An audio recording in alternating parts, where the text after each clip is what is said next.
Platemark is a podcast about prints and the printmaking ecosystem. In every episode, we'll hear from people who work in various roles in that ecosystem. I'm your host, Ann Schaefer. I work to promote prints and printmaking through this pod, also through organizing fine art print fairs across the country, and also organizing exhibitions, albeit intermittently. The goal of the pod is to demystify the world of prints and printmaking, which can be technically challenging, and to demonstrate the range of opportunities in this charming corner of the art world. This is a show that takes you behind the scenes to expose the generous, collaborative, and creative people working to better the world one print at a time. Today's guest is Jonathan Thomas. Jonathan is the head of the printmaking department at MICA, the Maryland Institute College of Art, and he is primarily an etcher, although he works occasionally in screen printing. I got Jonathan to take us on a walk through the process of printing in plaster, which is something that etchers have done over time in order to test a plate and see how the progress is going when they had no access to a press. But I've always been confused about how in the world you pop a plate off of some plaster without dinging it pretty badly. So he's going to tell us the answers to that.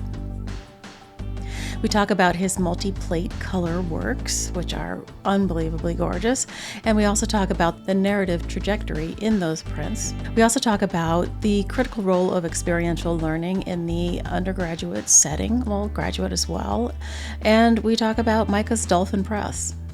And at the end, we get into a kind of a deep discussion about the critique process in art education and how in the world you go about it, which is something you know I've talked about before. All right, let's see. Housekeeping. I identify as a cishet white woman, and I use the pronouns she, her. I record Platemark in Baltimore, Maryland, the land of the Piscataway Conoy people. Images that we talk about are over on the podcast website, platemarkpodcast.com. You'll find them over there. There's also a support and donate button. You can hit the button and help me keep the lights on. I'd appreciate it. All right, I think that's it. Let's get rolling.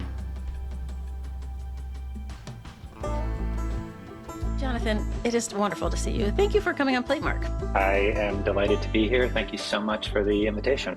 Of course. Yeah. You are from my local school. You're from MICA, and I figured it was time to talk to somebody from down the street instead of somebody from a far-flung place. So here you are.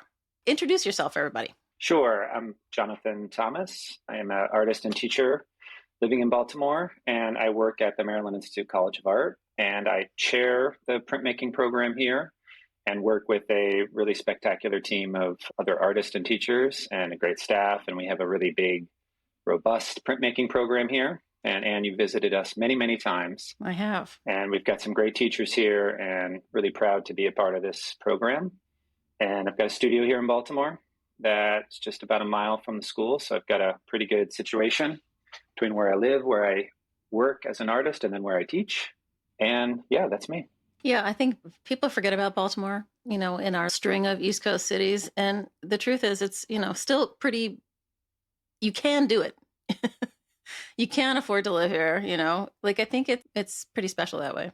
Yeah, it's interesting. When I first moved up here from Miami, part of my thinking was, so I was working down in Miami and I was fortunate enough to have this possibility of coming up to MICA.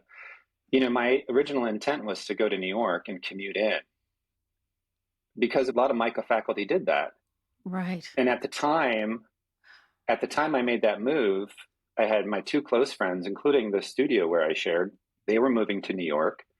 A couple other friends were going out to LA. So there's this little bit of an exodus from Miami at the time. So I thought that's what I would do. But once I got here, I realized that wasn't the right thing. Wasn't the right thing for me personally in terms of my engagement with MICA and the city. But it also wasn't right practically for the studio space, which was another reason why I made that transition, was to develop a really fully operational studio so I could do everything I wanted to do. So that said, Baltimore has been, it's not super easy, of course, but Baltimore has been a good place to figure out that type of balance. I've been to your studio, and I think you inherited the studio from Brian Garner, didn't you? I sure did, yeah. Okay. Hi, Brian. Yeah. And it's so funny because, Brian, how well do you know Brian? Well, he was here when I first got here Yeah, teaching, okay. so yeah. I mean, he kept that studio immaculate, Yes. and that's part of it's part of Brian. A very precise person and an excellent printer, of course. And that studio is not immaculate anymore. I mean, not that it's that crazy messy, but I'm definitely a little bit of organized chaos in my space. And yeah, I don't think Brian's been back into that studio, but if he did, I don't know if he'd recognize it very well. So, He'd be fine, I'm sure. yeah. I've asked Brian to come on, and I need to circle back to him because it'd Yeah. be nice to talk to him. Anyway, so conventional wisdom in the podverse is to jump right in. And the burning thing I wanted to ask you about, because I think everybody will be super interested in it, is printing in plaster. Yes. Can you walk us through it? I will do my best. Maybe the first thing I would say about printing in plaster is that I've printed in plaster periodically over the course of my time making prints. But I actually learned this as a thing to do from who is David Faber. Do you know David Faber by chance? Do not. Oh my gosh, David is such an extraordinary artist. He's a longtime professor at Wake Forest, still teaching, although he must be pretty close to retirement now. Next time you come to MICA, I have several of David's pieces that I was able to acquire from working with him. I'll show you some of his work. He's such a great artist. He was such a great artist for me to learn from as an undergrad. And yeah, I still think about his work all the time. But one of the things that he did was make some plaster cast prints. And he did it in a particular style that I think he collaged on the prints as well. So it was a little bit difficult to decipher what was printed and what was collaged, but they were like objects. And he put them into plexiglass boxes even as an object.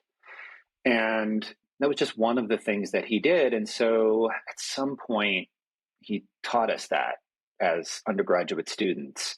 I don't remember what I made. I don't remember thinking about it a whole lot back then. But I remember every once in a while trying it when I had the space and time to do it. And forever, I've been like, wow, I really want to investigate this. I really want to get into this. I've had this tendency for a while, this need for a while to complement so much of the work that I do just on paper, whether it's drawing or printing. But I've often thought about the relationship between what I'm doing on paper and some of my tendencies to make something more object oriented or more 3D. I mean, I'm not a sculptor whatsoever, and I've never really presented anything in 3D, but some of my prints I've started to think of more as objects. And of course, that plaster material as a substrate really starts to, of course, play into that. So I finally had some time this past summer to really kind of dig into it much more and do some testing. And so, do you want me to just go through the basics of the process? Well, yeah, but first we should say that you usually are in intaglio land. So we're talking about printing intaglio plates. But also we just wanted to mention that the reason I'm so hyped up about it is because they were doing plaster prints at the Atelier, at Atelier 17. And the thing that I have always assumed about it was that it was a method. I mean, I'm sure they love the dimensionality, but it was a method that you could do a test run on one of your plates if you didn't have a press.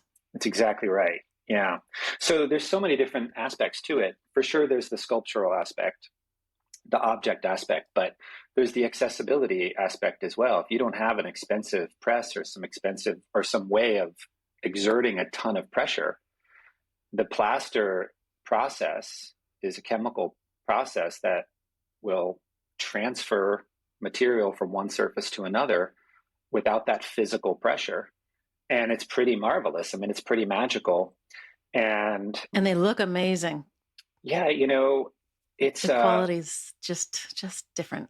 The plaster material, it just as a surface, it's such a unique, I mean, you can use different types of plaster, but it's such a unique kind of white surface and has such a unique texture. It's different than looking at the paper for sure. It's something else.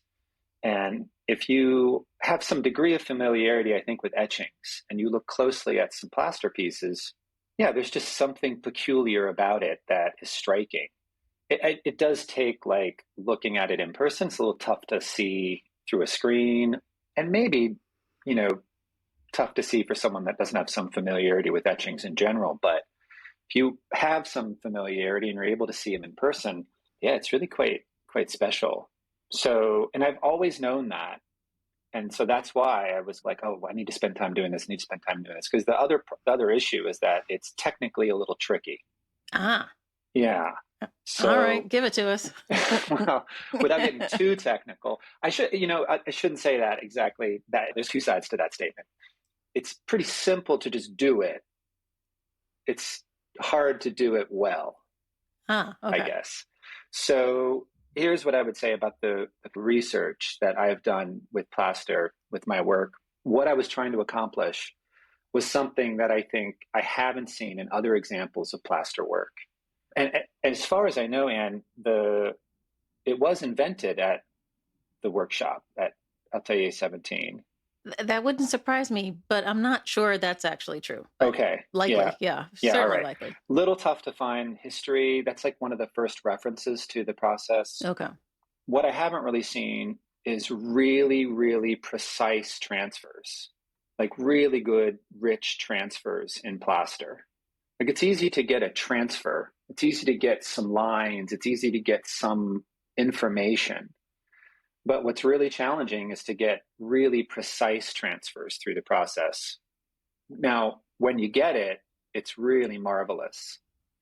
So I think one of the things I was exploring was just figuring out the right mixtures of plaster, figuring out the timing, figuring out the inking systems for the plates. These are intaglio plates. And just kind of getting all that down so that the success rate of the transfers was pretty high, like better than 50% is basically what I was shooting for.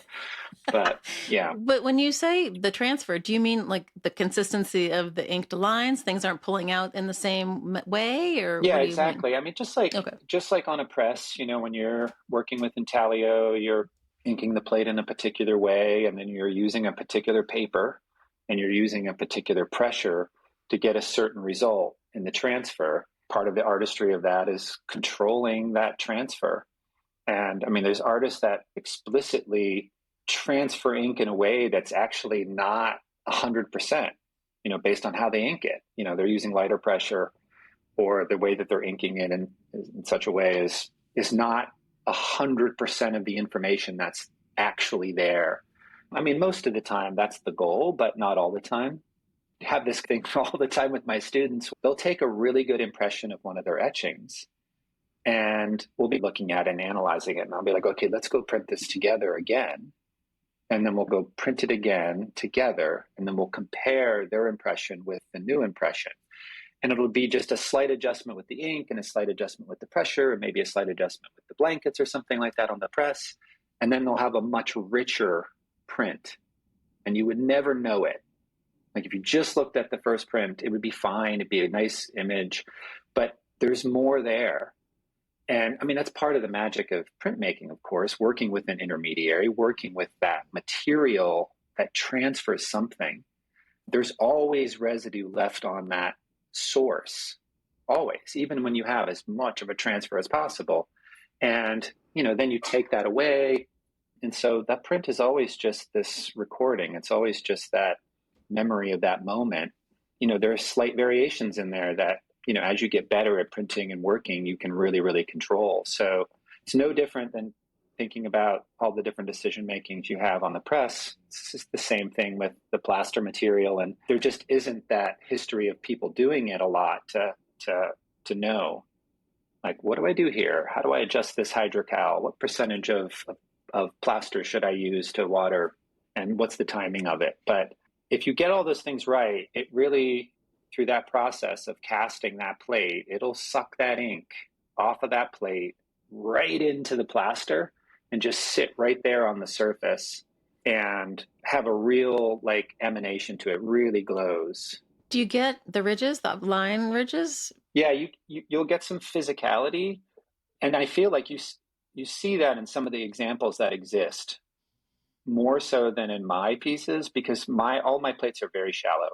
So a lot of these works that we're talking about are heavily aquatint works. Aquatint is really my love in terms of the intaglio medium. And so transferring all the richness of aquatint into the plaster was the goal. And especially a lot of these new works that I'm doing, there really is this really full range of value. I'm trying to create a dramatic light and dark quality in the pieces. The lighting of the work is really important. So getting all that mixed into the plaster just adds this other element. My next question is, how do you separate the plate from the plaster? I mean, how wet is, where in, I don't understand. Yeah, that's a very good question. That's actually, that part of it is actually not too challenging. I'll just go through the real basics of it. You just ink your plate up like you typically would, except you maybe leave a little bit more oil on the plate, a little bit more ink on the plate. And that's because the reason why this works so well with intaglio, you can do it with other things, but the reason why it works so well with intaglio is because of plate tone. There's a little layer of oil on the surface of a plate, even the negative space. You can control that, but that's something that quite naturally happens when wiping down an intaglio plate. And that just allows for the release. Oh. So you have all the oil of the ink in all the lines and all the textures, but there's also a little plate tone that, my head's exploding, John. Goes over the entire plate. It's so simple. So, but that said, I don't do it enough, but I do love mold making and casting objects and those things. That's very interesting space for me. And I hope to at one point explore that more in my life, but it's not that different than that. You're just creating a release, but the material is the actual ink. So you ink up your plate, maybe leave a little bit more plate tone on there, a little bit more oil on there. And so you have this plate and you literally build out a frame of some type, which can be sophisticated. Like you could, very carefully create some kind of a structure around the plate, or it could be as simple as putting down some clay or putting down a pre-existing frame that you might have. Yeah, you create that control mechanism. You pour that plaster on top of the plate. You literally just pour it right on top of the plate. And you let it set on the plate. And that plaster, of course, it heats up as it starts to cure, as it starts to set. And that's when you know it's working.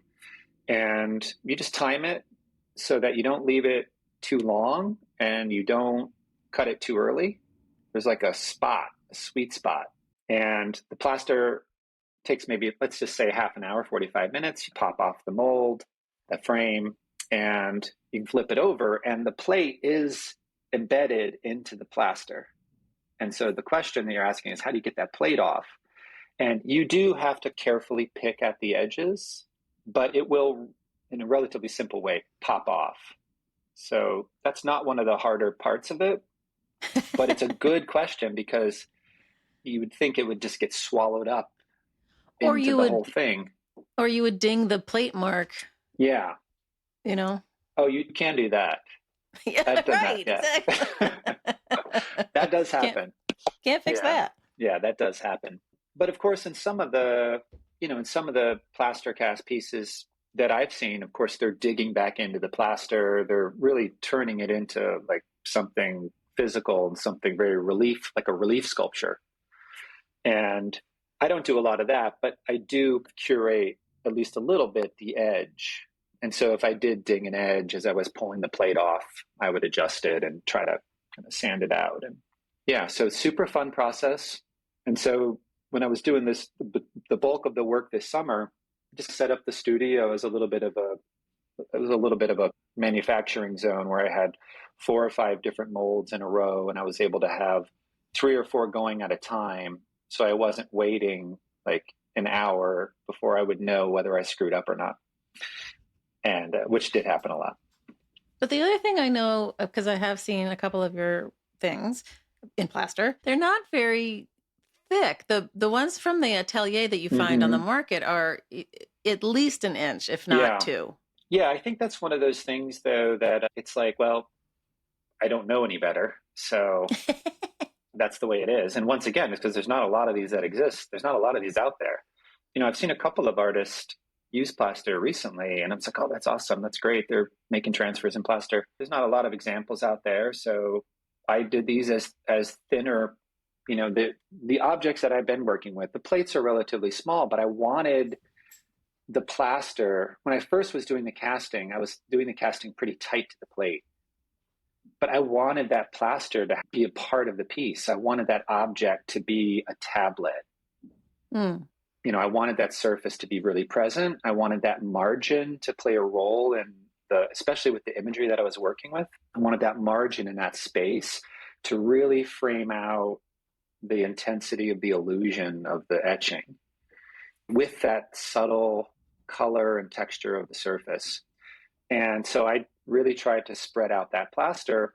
And so they were like, I guess 14 by 16 or something, which isn't crazy large, but they were 6 by 8 plates mostly. And so in terms of just the volume of plaster and the weight of the material, it was better if they were thinner. And I would get cracking. That's one of the problems, of course. I'm going to get into casting stuff, but you can prevent the cracking by embedding some wire in there and some netting in the back, and there's different strategies for preventing that from happening. I've always thought of those meshes that you stick in the back as the hanging mechanism, but not a stabilizer. Interesting. Yeah, you can use it as a stabilizer too. Huh. But cool. I've done a little bit of it, but not a ton. Like the pieces that you've seen don't actually have that in there. When you do use those and you apply it correctly, it really does help with cracking issues and stuff like that. That's really the main issue with the larger pieces. It'll look fine after an hour, but you'll come back the next day and there'll be a crack. Oh. Yeah. It happens. Oh, and so yeah. it's a real, it's not great, because you might, like I said, like you think you get the right impression. You get all that transfer, all that ink. It's a beautiful recording of that etching. You maybe get 2 out of 5 or 2 out of 6 or something, and you come in the next day and one of them's cracked just from the curing. So yeah, it's a little bit of a labor, but I think for me so far, like totally worth it. And I think I'm just really beginning with it. I really hope to utilize it a lot more. I like what is happening so far with it. My last thing I would say is Rebecca Gilbert and I, Rebecca's a wonderful artist. We did a Plastercast demo once for a conference, and we did put together a nice pamphlet that describes the process. And I am, of course, completely would love to share that with anyone who wants it. Cool. It was very popular at the conference when we did that.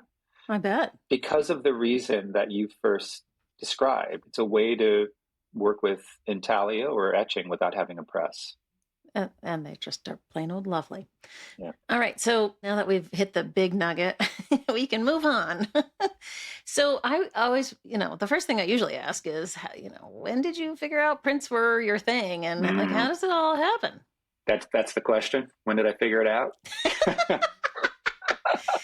I had an artist once go, is that a question? I'm like, yes, it's a question. It's the leading question. It's the best question. I think for me, I can give you a little rundown of my history. I'll try to do it relatively quickly. I wasn't like a super artistic kid. I mean, I was definitely someone that maybe in my small world was thought of as being creative or thought of as being an artist, but I just had no context for what that meant. And so it mostly meant to me drawing pictures out of Sports Illustrated or something. But I did go to a summer art camp at Wesleyan College when I was in high school. In Connecticut? Yeah, in Connecticut. Oh my gosh. I think they still have that program. I haven't looked recently, but it was really great. It was like a full summer. And I took a printmaking class there. And I remember this so distinctly. I made a terrible etching of Jim Morrison and an etching of a solvent can. And I don't have those etchings anymore. But those are my first 2 etchings that I made when I was in high school. And then I don't think I thought about it a lot again. But as a biology major at Wake Forest, when I was an undergrad, I took a printmaking class because I knew something about it. And, those science classes were hard. Easy A. Yeah, well, I was like, I can take this and I'll have a leg up. So maybe more shot at getting an A to balance out organic chemistry.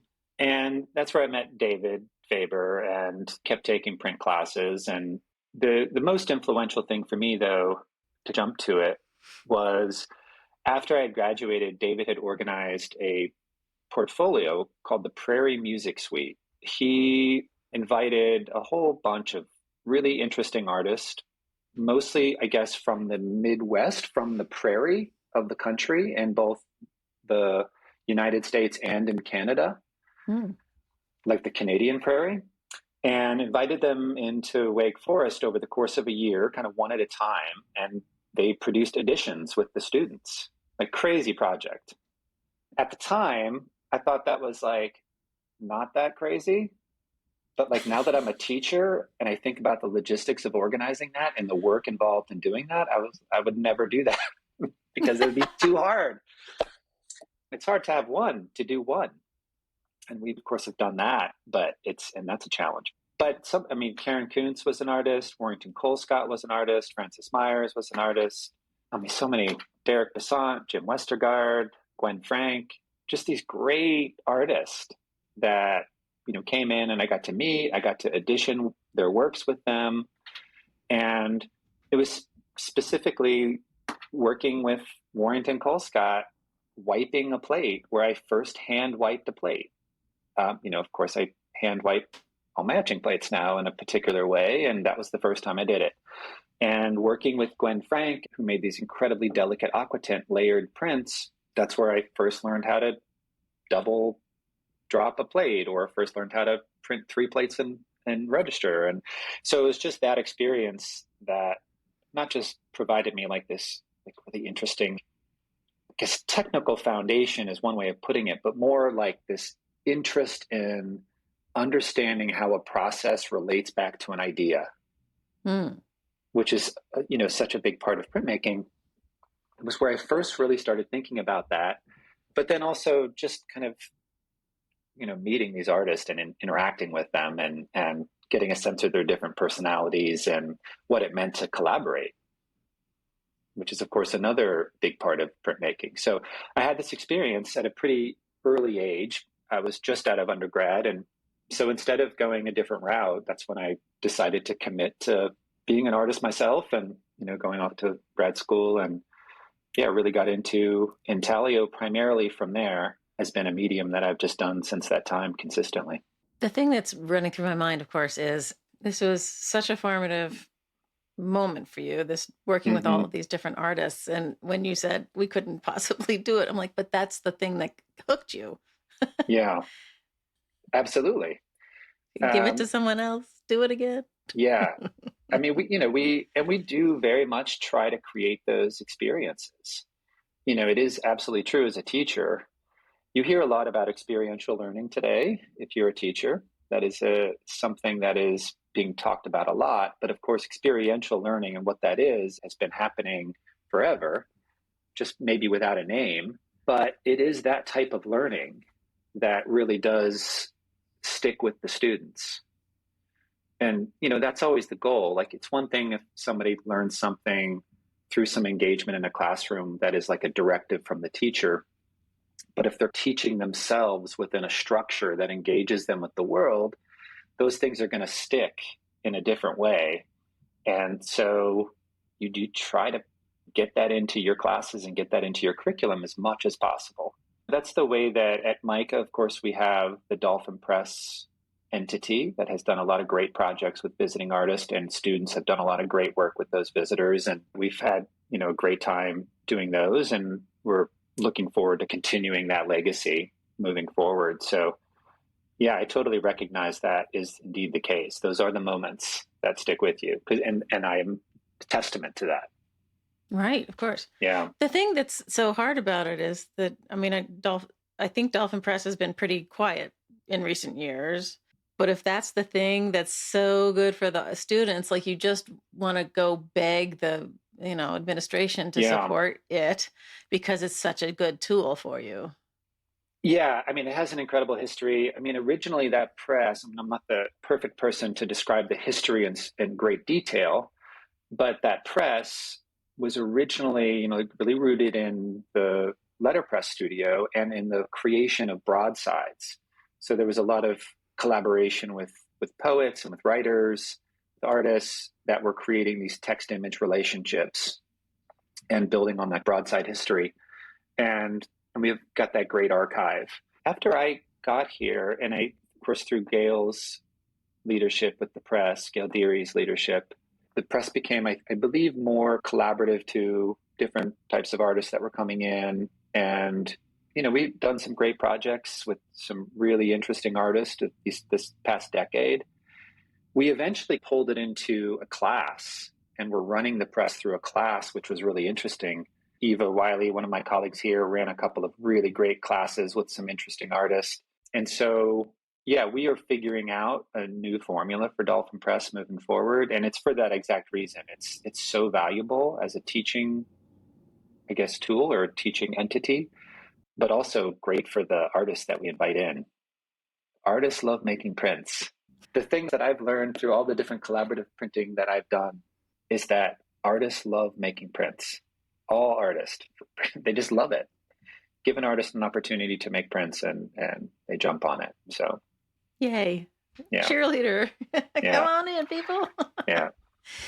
When I was at the museum years and years ago, 2012, we printed a poster for the Baltimore Museum's print fair because I had somehow convinced Trenton Doyle Hancock to come and be our print fair speaker, which was really great. And so he came a couple of times, and we went down to Globe and pulled all the letterpress out and designed a poster. And it was really fun. We had a great time. Yeah, I remember that. Of course, that print hangs in our second floor lobby here. Yeah, that was in the old Dolphin building. Yeah, it was the old Dolphin building. Feels like forever ago, but I remember that distinctly. I remember working with the students on a Saturday afternoon, trying to pull the large self-portrait portion of that print precisely. And so it's a very distinct memory I have on that project. Seems easy, but it wasn't easy. Right, exactly. It never are. It never is. At that point, one of your graduates, Ben Levy, if you've listened to the pod, you know who Ben is. He was working for the museum at that time and had been at the MICA printmaking department for his 4 years. But when we walked in, when they were starting to do the print, he kind of took over. He was like, let's get the gang organized and write out the process. Like, he had that mindset of the collaborative printer and very, very good. Yeah. Yeah. I was like, Ben, maybe you should sit down. Yeah, that's funny. It all worked out. Where did you go to grad school? So I went to grad school at Southern Illinois University, Edwardsville, and at the time it was the last years of Robert Malone, the printmaker, who I guess fit into the category of like Midwestern printmaker. Think of artists like Warrington Colescott or David Dreisbach and some of those other teaching printmaking artists in the Midwest. And Bob was certainly one of them, and a good person to work with in, the tail end of his career. But that was where my undergraduate professor had gone to college. So I was following David Faber's footsteps there. And it was just a big Midwestern print shop. And as just they one all of those. are. Yeah. There's so many. Exactly. Yeah. One of those places you go where, you go into the art department and, you expect to see like a sculpture area and a ceramics area or whatnot. And then you just walk in and there's this huge ballroom and it's filled with printmaking equipment. And it's just, what is this all doing here? And sure enough, so it was a good place to go and just work in relative solitude and just kind of develop. I actually spent 4 years in grad school, which sounds crazy, but I took a year off in the middle of my grad school. And then so I was like, and the part of the reason why was when I entered into grad school, I was so raw. Like I had some printmaking classes, but I had hardly had an art history class. I had had any experience in other media. And so it was just a period of like really intense learning for me. And I was just getting my bearing, and, even 4 years probably wasn't enough. But so I had like this extended experience there, and yeah, it was a good place to go. Playing catch up. Yeah, exactly. Yeah. It's funny because for the rest of us who, were taking the art classes from the get-go, I can't imagine hopping into it at that stage. It's crazy.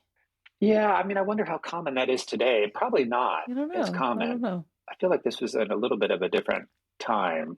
Nonetheless, I had made enough work where they were like, "Oh, okay, you're good enough to come here," even though like I had so little knowledge at the time. So I still feel like I'm playing catch up, but You do? a little bit, yeah. I mean, not really, not necessarily because of like that time period, but I always feel like there's just like it's such an endless. I don't know. It's such an endless well, learning more and more. That that might be one of the other reasons why people are drawn to prints and printmaking, because there's always something else you don't know yet. And Yeah, I think that may be true. And yeah. yeah, absolutely. Well, do you want to talk about your work for a little while? Sure. My memory is these beautiful 3-plate color gorgeousnesses. Yeah, I'm very much an artist that has worked with intaglio a great deal. And the most recent work that I'm involved in right now are intaglio pieces. And, you know, a lot of the ideas that I've worked with have been put through that medium. I've done a lot of screen printing as well for different projects. I don't know if we've ever looked at some of my screen printing work Oh my together. God, all the layers. Yes. Yeah, I'd yeah, forgotten about those. Yes. yeah. And I've done a lot of screen printing, and I've also been doing a fair amount of screen printing on canvas recently, which Oh, for sure you haven't seen is still in progress. Yeah, so I'm always simultaneously working on some different things. So I'm rarely ever just like, oh, working on this intaglio image or this intaglio project. I've usually got multiple things going just to deal with the different speed that things happen. And so yeah, in that studio space that I feel very lucky because I'm able to, if I do need to do some screen printing, I can do that simultaneous to etching work. I can do that simultaneous to some painting or drawing work or whatever else I'm trying to get into. So it's nice to have that simultaneity possible. So, you know, as I evolved early on, certainly aspects of images that I saw in print history were super interesting to me. So I loved, for example, like incomplete prints. And of mm-hmm. course, there's a long history of the incomplete in printmaking. You know, I'll never forget when I was very early on. I shouldn't say I will never forget because I can't even remember exactly when it was. But I'll never forget the experience, just not when exactly it was. But very early on in my career, there was a point where I was working on an intaglio plate and etched a plate and pulled it out of the bath and printed it, and there's fingerprints all over the plate. Of course, you know that happens, etched into the plate, and such a common thing to happen for printmaking. And the thing to do is, okay, what did I do wrong? Like, what's how do I fix this mistake? You can adjust the amount of ground you use. You can adjust how you handle it. You can adjust how you etch the plate. There's all sorts of things you adjust to correct that mistake. But I think one of the things that attracted me to printmaking was this recognition of how valuable that mark was Mm. and how that mark, as this indexical mark, in relation to the illusions that I was drawing on the plate, was a little disorienting. You are trying to create this space that creates dimensionality, but then you're immediately pushed back into the recognition that this is just an illusion and this is flat and this is a plate. And not only that, this was created or touched by somebody who's no longer there on a plate that's no longer present.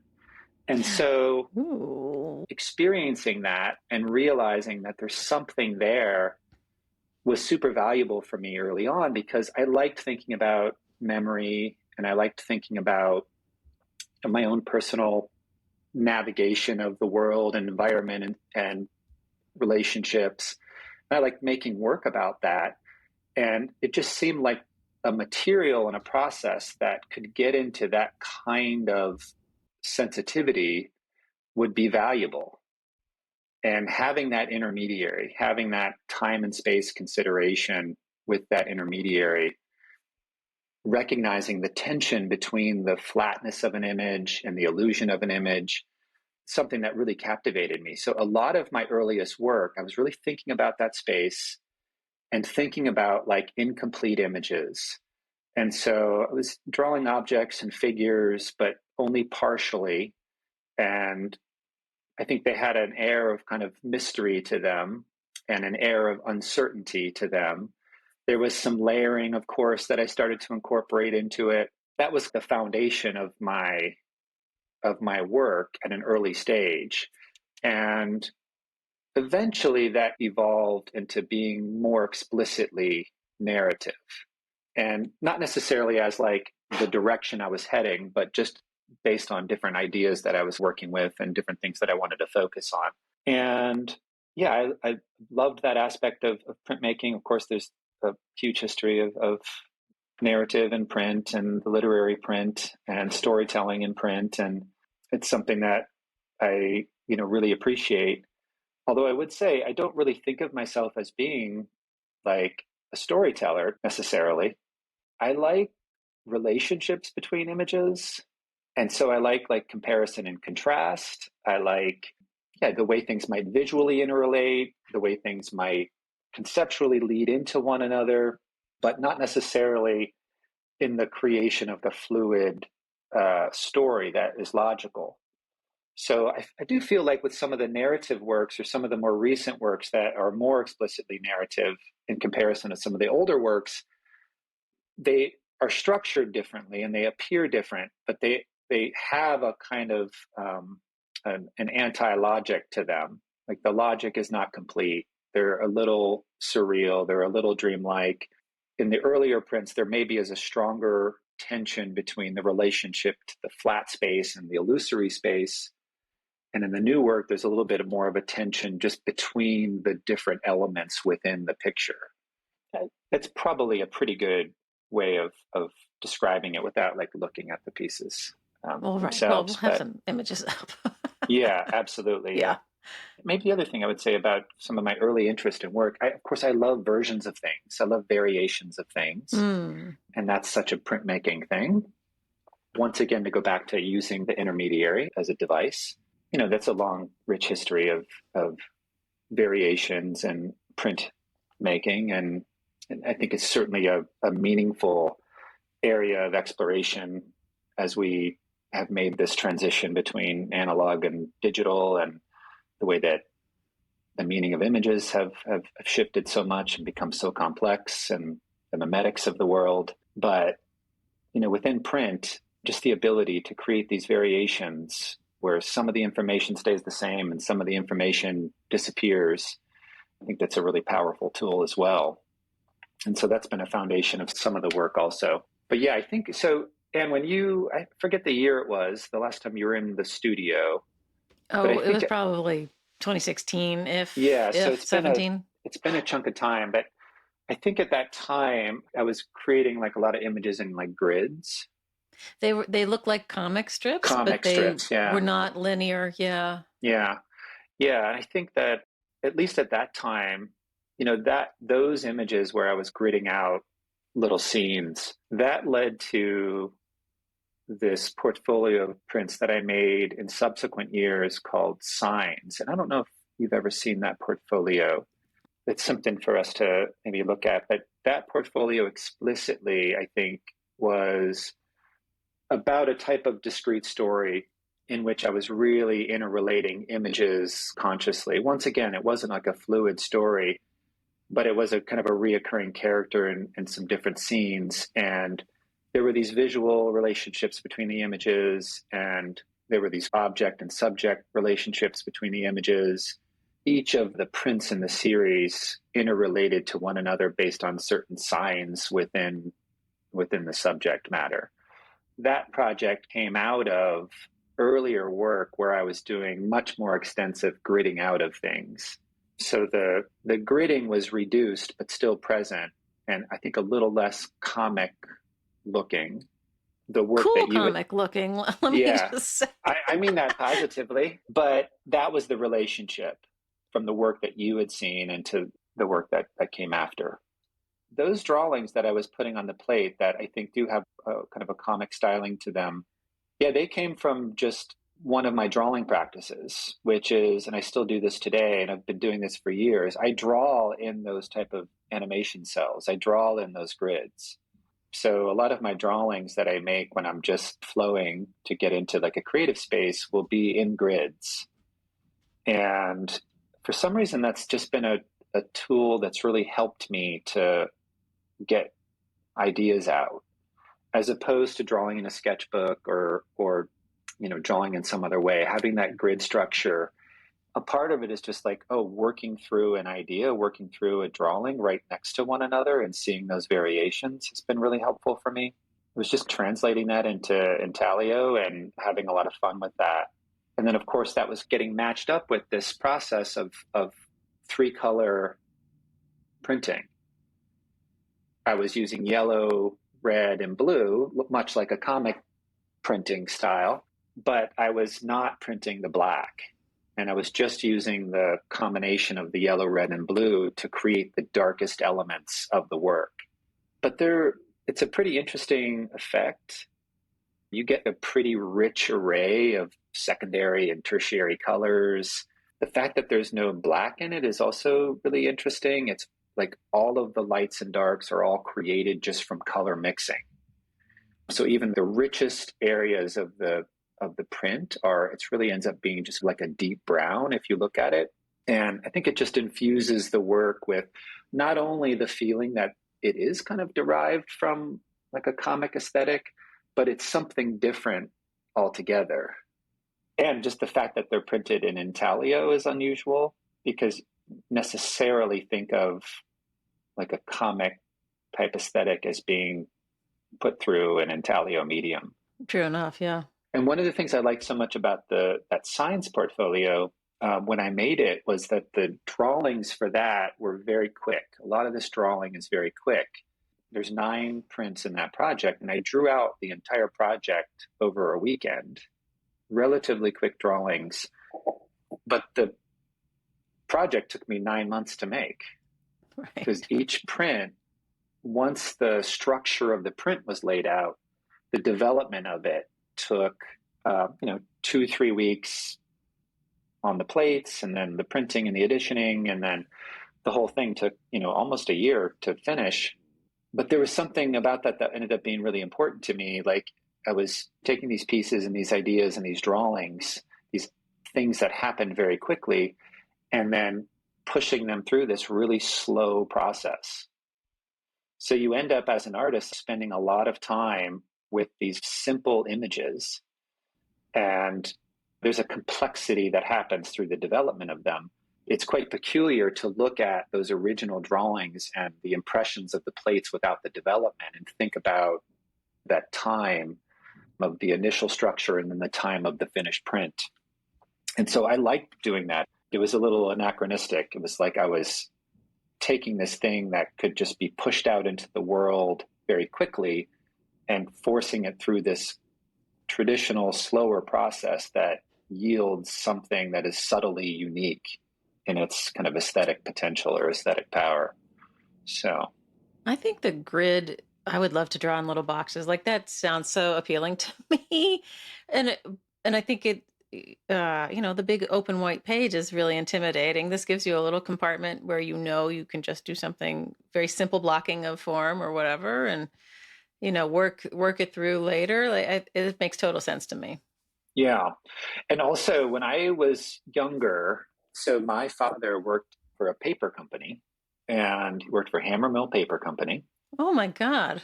And he would bring home 8.5 by 11 bond paper. Bond paper was the best. Yeah, in a box, basically copy paper. So that's what we just drew on as kids. Yeah.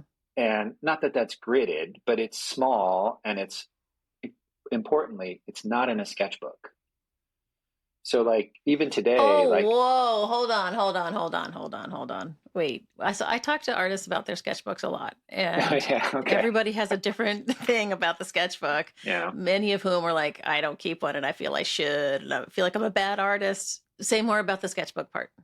Well, for me, I use sketchbooks, but my sketchbooks are probably like, I don't know, like, I want to say the least interesting thing, but I use them because they're convenient, but the vast majority of like my ideas that come out are just done on bond paper, just like I did when I was a kid. And that's just like ingrained in my system.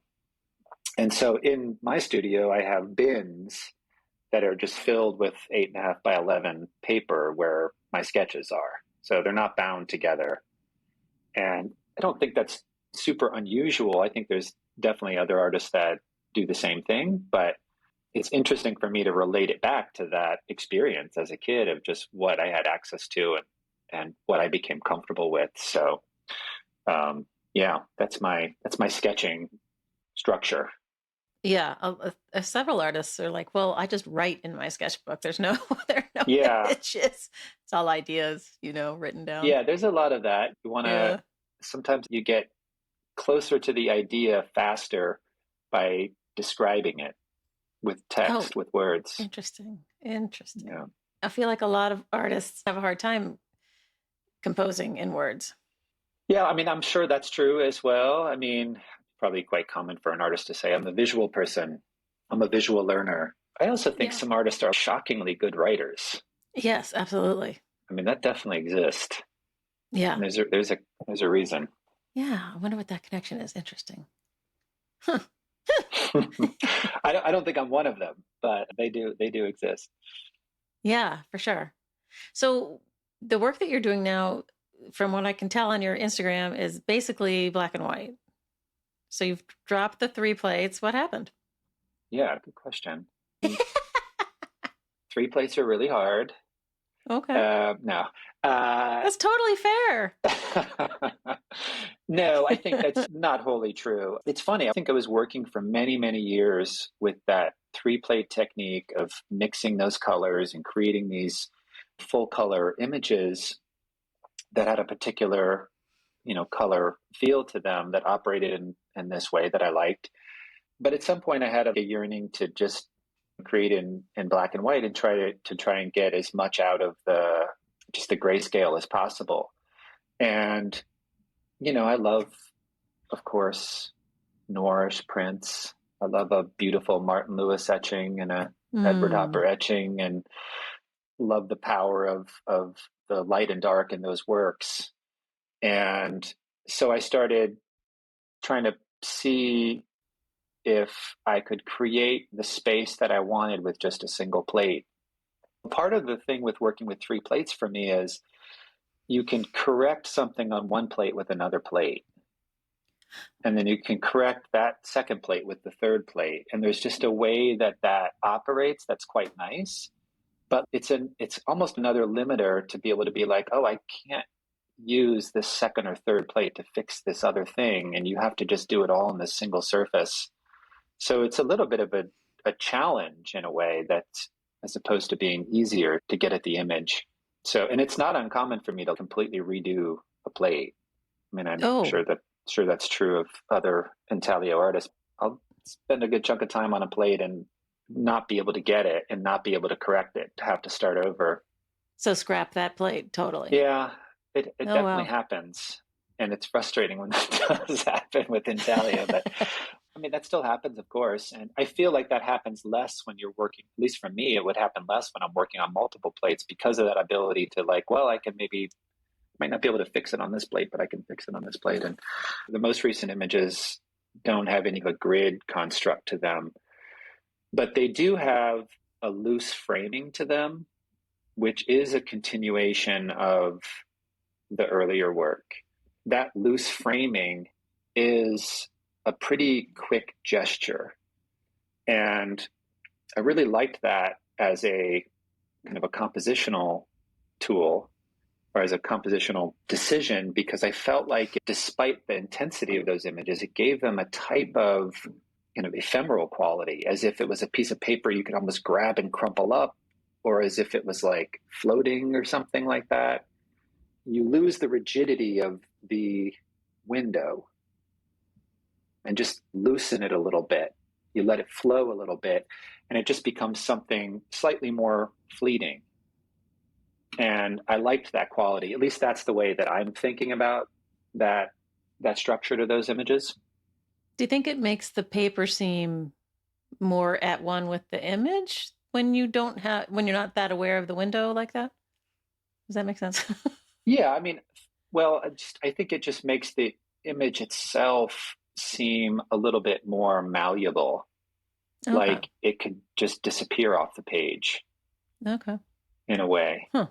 So I think in all of the different things that I do, I might shift from one idea to the next, and it might change media or it might change certain stylistic things, but there's always like these key carryovers, these key crossovers that I think sometimes I very consciously pull through, and other times it just happens and I don't really notice it till after the fact. But that's one that's been really important with this new work. And the new work, I'm a little bit more explicitly dealing with a cast of characters and specifically pulling out a character that I used in some of the earlier narrative work, like that science portfolio, of like a spirit companion character. Mm. I'm very interested in that idea. I'm very interested in the kind of companion concept and think about it in both positive and negative ways, like a representation of perhaps the personification of death, which is certainly a part of that work, as if, it's that companion that carries you through from life to death. But it could also be a personification of an alter ego or a doppelganger. It could be the devil on your shoulder, but it's a character that's in that work that operates across the images. And the landscape itself is a character. There's an animal form that runs through that work that's a character. There's these sculptural elements that become a character. They interrelate in different ways. That's been a lot of fun for me to just play around with across compositions and explore that space of the companion or the spirit entity as a subject. Right. We always talk about the Patronus. I don't know if you're a Harry Potter fan, but Mm-mm. I don't know. What is oh, that? well, each of the wizards had a spirit animal that would appear sort of at these key moments in their lives. And Harry, the protagonist, was a white stag, and it turned out that he had, gosh, I haven't read it in so long, but that it was connected to his father who had, died early, blah, blah, blah. But I always joke with True Ludwig about his Patronus is Kate Kolovitz. Mm. And that's the spirit of all of the work he tries to do in his own artwork. And yeah, Yeah, that and makes so sense. yeah, I always think of the Patronus. That's what it sounds like you're talking Yeah, about. maybe a little. I mean, there's so many different ways to think about it. Yeah, absolutely. Well, and every culture has their own version of it, right? It's exactly right. Yeah, and I think that's one Yeah. of the things that's so interesting. I'm very interested in this description of the passage from life to death as well, and in relation to the spirit companion. And I'm maybe thinking about the entities as a type of benevolent figure, or the question of whether the entity is benevolent, like a psychopomp, or whether it's the thing that actually kills you, whether it's negative, and the tension between that. It actually is another aspect I think that does carry through a lot of my work. I think there is often a tension within the narrative about what exactly is happening. And generally, roughly, you could say, oh, is this a positive description of this engagement, or is it something quite negative? And so I like thinking about that in the context of this kind of familiar spirit. Yeah. Oh, that's interesting. I mean, because transitioning to death it's not always a negative thing, right? If you've lived a long life and you know Yeah, what I but mean? even like in the visualization of it, even within like the history of art and the personification of death and the history of art and film, and it often plays this dual role. Yes, right. It is the thing that eases the process. It's not the cause, or it can be the cause quite literally, and that Right. is the space that you can play around with a little bit. Huh. And I ultimately think that the works have an optimism to them, but at the same time, There's a skeleton figure, there's a Grim Reaper figure, and there's pain in there that is being described, or there's potentially a painful experience in there that's being described. But Well, that's just everyone's fear, right? It's yeah, all fear. I Yeah, mean, I that it's think going that's to hurt or. a good way of putting it. I mean, I think everyone's afraid to die, right? I mean, Yeah, I mean, it's like I'm not thinking about death at a personal level. And so I agree with you that, of course, as you get older, you start thinking of those end of life issues in your own personal circumstances or in your family circumstances. And that certainly becomes more present. And maybe that is playing a role more so than what I'm consciously thinking about. But I mean, I do think that one of the realities of our contemporary media landscape is a lot more exposure to death. mm, And that's a complicated issue. I think that might also just play a role in my thinking on this. But ultimately, like I was saying, I actually quite think of these images as being a continuation of the narratives within my work that have to do with the choices that we make over the course of life, and the decisions that we make, and where that leads us, and the signs that we look for to make these decisions, ultimately, where that leaves us at the very, very end. putting all that into a visual form is pretty. That's a lofty, I would also lofty say goal. this is for sure. But I would also say that, I'm like in the middle of this right now. So I don't have all of the ideas worked through, but yeah, that's the territory with Whoa. this work. And the other part of it that I think is actually quite important is that I commonly am working with imagery that is, not to overuse the word, but narrative or descriptive, but I'm commonly pairing it with imagery that you would describe as being like abstract or non-objective even. But oftentimes there's relationships. I mean, sometimes those relationships are quite obvious. All of these pieces that I'm making that describe these scenes with these characters, they're part of a portfolio that are paired with these, I guess what I think of as language pieces, but they're these geometric abstractions that are very, very richly colored in a very particular way.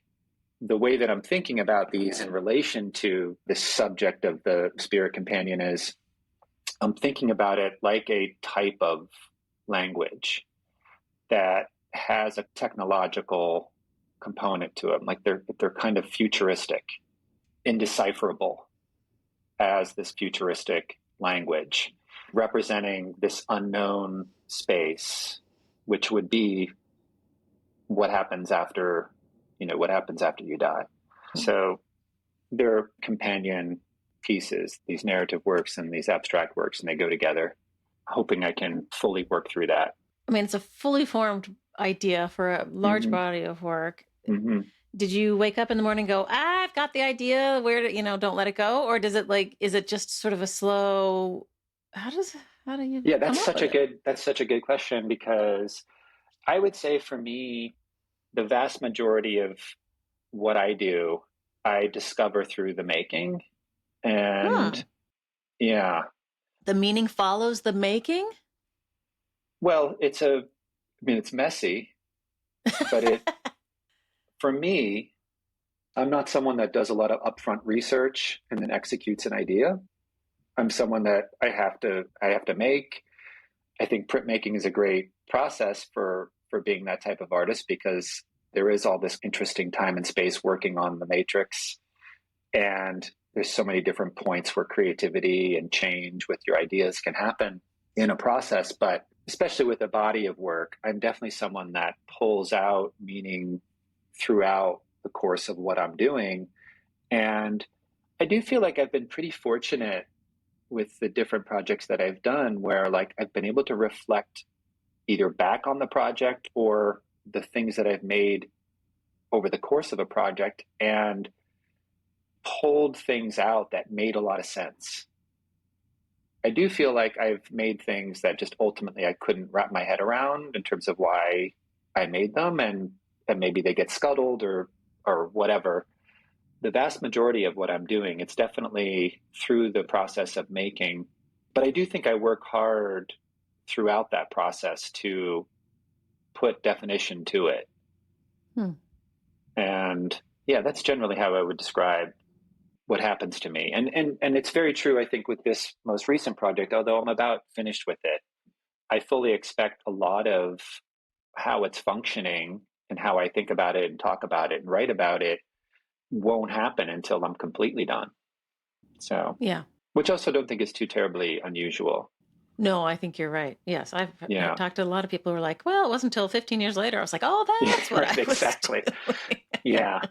But, you know, there is something about, I think that gets into the conversation of, as artists, we want to trust our impulses.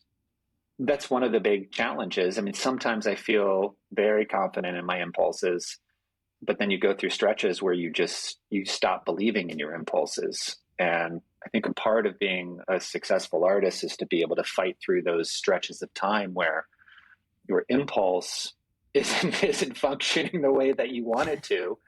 And of course, you have to figure out the different strategies to break through that. I wish I knew what they all were, but we're all searching for those strategies. Right, exactly. Yeah. Okay, so I want to just ask one last question before we wrap up, which will require you to put on your professor hat for a minute. Okay. So leaving your work behind, I love talking to people about how they go about looking at a work of art fresh to them and expressing something smart to the artist in a critique. Do you know what your process is? My process for critique? Well, yeah, like if you walked in cold and you saw my thing on the wall, how long does it take you to come up with something constructive? It's hard. It's so hard. It is hard. It's definitely a skill that you get better at with time. But the other part of the reality of that is I don't think any critic or any person that is looking at something and providing critical feedback is going to be great for everyone. And I think you have to know that as a teacher. I mean, there's times when you might walk in cold to a project and it might not, it's just like when you're making art. We just had this conversation about how meaning is derived over time, the course of the project. But it's the same thing. And a lot of times something comes through much later and it's too late to relay that depending on the circumstance. But yeah, I mean, I think that certainly within a print context, as you might be working through what the intention of the artist is, you know, you can often enter into that project through the print itself and through the construction of that print itself and try to probe that relationship between that construction and the ideas that you're trying to make out or that you feel as if the artist is trying to make out. So, you know, I think that I would generally ask questions of the artist about that relationship between the thing that we're looking at and their idea, as opposed to just the idea itself or as opposed to just the process itself, and see if through that kind of relationship discussion you can't tug out like other entry points for deeper conversation. And I don't know if that's like a strategy necessarily, but I do think that's something that I try and do in the critique process. Well, it's a good starting point for sure. Yeah. Because I feel like I'm less able to have constructive, technical, you know, objecty. Like I can appreciate form and composition and all that stuff, but the technical part, I'm the idea person, I guess. I don't know. It's weird. It's hard. You think about your critique abilities as being stronger when not having to like delve into the technical stuff. You want to get in there and talk about the ideas, and if the ideas are not functioning well, is that what you're saying? Yeah, I mean, I can certainly can appreciate, you know, using etching versus screen for a certain kind of work or something, and I can certainly talk about that. But when I'm walking around, you know, and I hear other teachers, like in a big, you know, like True has this end of the semester critique thing, and I go and I listen to all the faculty that are there, and they're having these discussions with the kids, and I'm like, I like it. Which That's paper do often you like just what better? that's often just what I think as well. I mean, sometimes that's the right thing, to be honest. Yeah, I mean, the thing, of course, we're fortunate at MICA because we do have a lot of really thoughtful students here, and these are young artists that are exploring ideas, and it's very difficult just cold looking at a single piece to necessarily tap into that. As a teacher, you usually have some context, and that really allows you to like get into whatever subject they're thinking about, and you can challenge them and try and get them, thinking more critically themselves. But I totally agree. Like, I don't know how great of a cold critiquer I am. Thank you. I appreciate it. Yeah. And so it's good. I mean, the fact that you're being self-critical yourself about this is probably quite good. I actually do love it, though. I love that cold. I do like that. That's kind of a fun thing to just challenge yourself with. I don't know about Yeah. strategy, though, but it's fun to do. I always talk about my system of I have questions that attack the emotional content versus the visual content. Mm-hmm. And they're running through my head at a quite rapid rate. And then I've got a slide Mm-hmm. projector going of every artist that kid should look at. As they're, that's where my brain goes. But like Ben would say, I have the structure and I'm reverse engineering how they did it and every decision they made. I'm like, Yeah. what? Yeah. That's not what I'm doing. Yeah. I actually try not to do that. I think that's totally a valid approach. And I think that's an important part of the conversation. And certainly, depending on the idea, it might be the conversation. Part of the reason why people love prints is because they love, of course, trying to figure out how the print was made. Sure. And so there's that. That's the thing I think you do want to kind of bring into the conversation over time as you are trying to pull out of the student the reason they're making the decisions that they're making, and start broad and get more specific as you go along in the conversation. And like I said, if you can find a relationship between that process, between that construction, between those material decisions, between the formal decisions, and the imagery that they're working with and the emotions that they're digging into, then yeah, that's great. Yeah, no, I do enjoy it, but sometimes I'm like, I got nothing. Well, that's good though. That's one of the reasons why I like having you come visit, because I feel like you are very, you're very honest with the students. It's good. I've only made a couple of kids cry. I think I've only made one in my time. Oh, that's good. Yeah, Wow. yeah, Yeah. and see, you remember when that happens, you're like, oh, I don't really want that to be happening right now. But No, but yeah, and sometimes, like, I had a boss accuse me of not really knowing how strongly I can come across, and because I'm in my own okay. head, I'm like, surely not, right? But I Hmm. do. I was talking to one of your students from several years ago, Leo Zhao. He had this really wonderful print up, and I thought it was super cool. And I apparently said, I don't remember saying it. I said to him, I want to see more of you. I want to see more personal. Like, it's cool that they're this thing, but Yeah, I'm missing you. And he never forgot it. And I felt so bad. I was like, oh wait, it wasn't supposed to be that. yeah. Ugh. So, I mean, that's such a good example, though, of like that's such a valid critique, even independent of like the specificity here. But I mean, that's such a, I mean, I that is a critique that I often commonly would give as well to work, and I think you know totally a valid thing to say. But different students have different sensitivities with Right. critique, that's for sure, and so you do have to be thoughtful about that. But all things considered, like the way critique used to be was vastly different. I feel like the critique space has changed a lot. I feel like it's generally like more constructive and productive and positive, where I think just in academia in general, I think it used to be much harsher, just in general, for better or for worse. So, yeah, Yeah, you can make a case for both ways, right? yeah, yeah, Yeah. Yeah. no, Oh God. Anyway, Jonathan, thank you for talking to me today. I enjoyed our conversation so much. yeah, likewise. It was a lot of fun. Oh, Before we hang up, though, I also want to say that by the time this episode comes out, people, the print fair in Brooklyn will already have happened, but Jonathan will be there. And I'm so excited to have you there amongst all of your compadres. I think it's going to be so cool. Yeah, I am so totally looking forward to it. And, I'm finishing up this most recent project to have at that fair. And yeah, thank you so much for all that work yeah, just, it's a lot. yeah, the value to the print ecosystem, as I'd say, is so great. And, but excited to be just a part of it. And yeah, really looking forward to it. Yeah, I think it'll be good. I'm connected with a bunch of you guys on the Instagrams, and I'm watching everybody try and finish up these projects before the fair. I'm like, yes, do it. Yeah. Everyone needs a deadline. Yeah, for sure. Yeah. All right. Well, thank you again. It's been great. Absolutely.